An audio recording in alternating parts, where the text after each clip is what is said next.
Well, we're looking at our plants. It's time for us to go ahead and be doing our, take our Maxifort and do our grafting. So we're making our chamber. We have it, you know, for those of you who've been following us, you're going to see that we take our plastic here, and we found a shade cloth, and this area is sealed up. There's a couple things that's going to make this work. We're going to have this totally dark, and I believe that's for like 2 days. Am I right, Delia? Yep, that's about 48 hours. 48 hours. Then you start introducing a little bit of light, and about day 7 to day 9, you are starting to really get your plants weaned off. We're going to talk about that as we get into it, but right now we're talking about our chamber. One thing that's going to make our set a lot better, I'm positive of that, and that's our Inkbird 200. And this, you say, well, Ed, what's a ink? And this is a reptile cool mist humidifier. And it has to be cool mist, guys, because you don't want to raise the temperature at all in your chamber. In this case, we are just trying to add humidity to it. So, all right. So how does this work? We're going to set this at 92% humidity for day 1. We're going to set it to where it's got a 3 degrees offset. Am I right, Delia? Right. So it'll kick on. So it'll kick on or it'll shut off within 3 degrees of our 92. So in other words, at 90, it won't turn back on until it gets down to 89. Mm-hmm. And it will turn off as soon as it hits 95. So that's where we're at. We know that we're just about perfect. Now this Inkbird 200 actually has a neat deal. And we put plastic tape over our other outlet, because this is designed to where work 1 operates the humidifier. Now, if we wanted, we could actually utilize what they call work 2, which is a dehumidifier. Now, what this does is this would really be ideal when we start to take the plants down.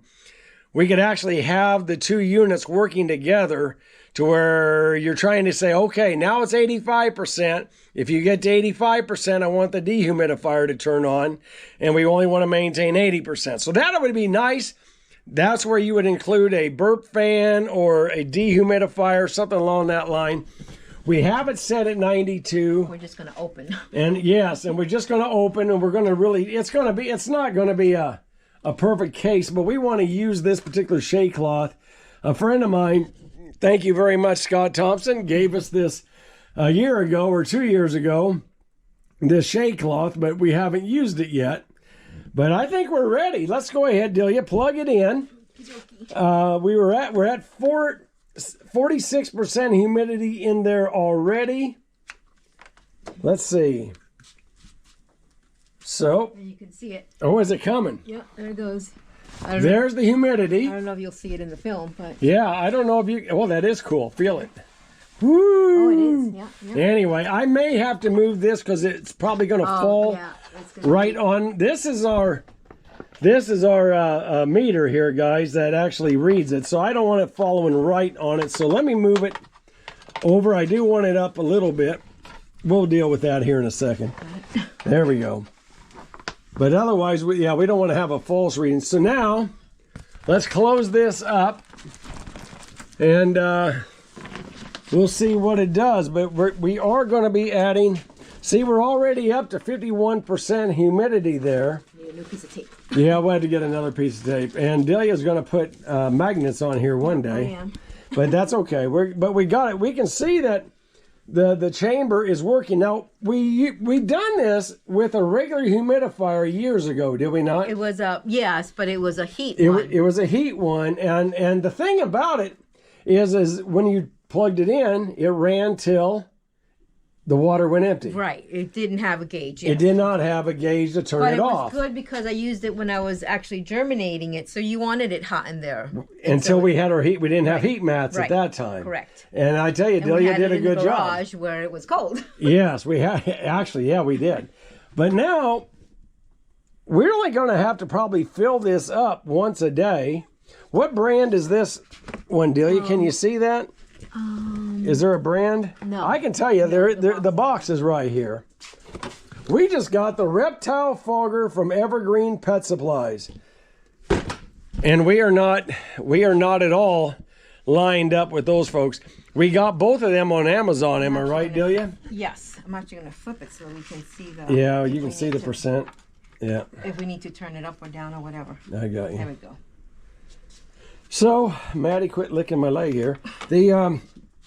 How are we doing? Still at 52%. I can see this is going to take a little while. Yep, it is. Because, and that's the thing. That's why we're doing this today, guys, because we don't know what we don't know yet. But it says to make sure you don't have any kinks or low spots. Low spots, because it will hang up. It will sit in it. So.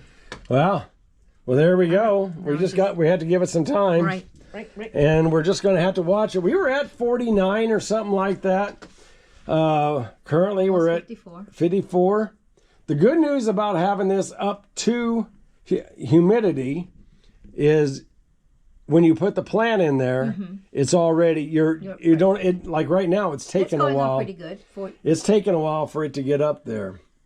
And we can move that monitor around at different locations and see what it is. But it's exciting, guys.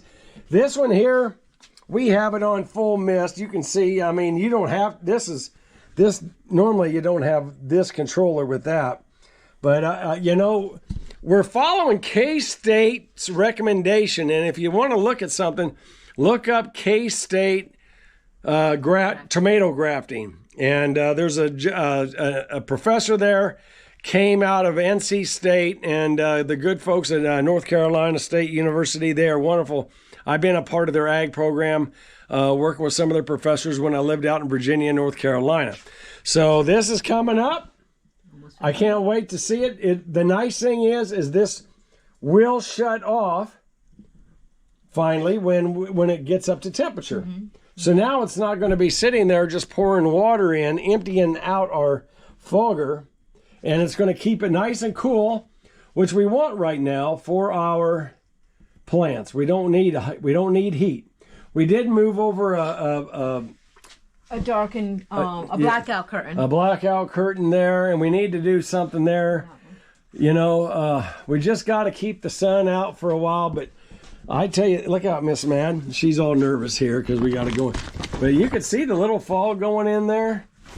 Yeah, it's a dry feeling, really. It's not bad.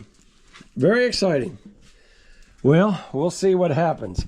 Thanks for watching, folks. So we're just testing this Inkbird out in this Cool Mist thermometer, and I noticed that my it went off.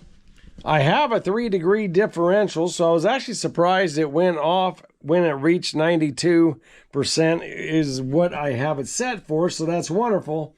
So it hit the target that we're gearing for, and I'm anxious to see how long it'll take before it turns back on. Starting to see a little bit of beating up along here, but also real excited to see about where my temperature is inside of there. I really don't want to open it up because we're trying to, I just want to know how long it lasts. The nice thing is about having the Inkbird controller for my tomato germination is I have, this way it's a cool mist for my healing chamber for my tomato grafting. Let me put it that way. The nice thing is that I'm not going to go through all the water all in one setting, and number two is I'm not adding heat to our tomatoes that are under stress during that time. So I'm anxious to see just how it is. I'm actually surprised at how foggy it's still staying, how misty it stays in there, considering it's not running, and the humidity actually still climbed a little bit. We're roughly about 2 o'clock in the afternoon on an 80-degree day outside, and I have a 70-degree inclement room. This plastic will be totally covered in the rest of this. We don't have a perfect scenario here, folks, but I am anxious to see how this all works. And but it looks like it's going. And when Delia and I go to do our grafting, the beautiful part about this is that the chamber will already be up to humidity to help them heal. And if we need to raise it up a little bit, we can raise it up a little bit. Take that on up to, say, 93, 95% for right away, and then back it down as the plants, as it shows that they can handle it. So, exciting day.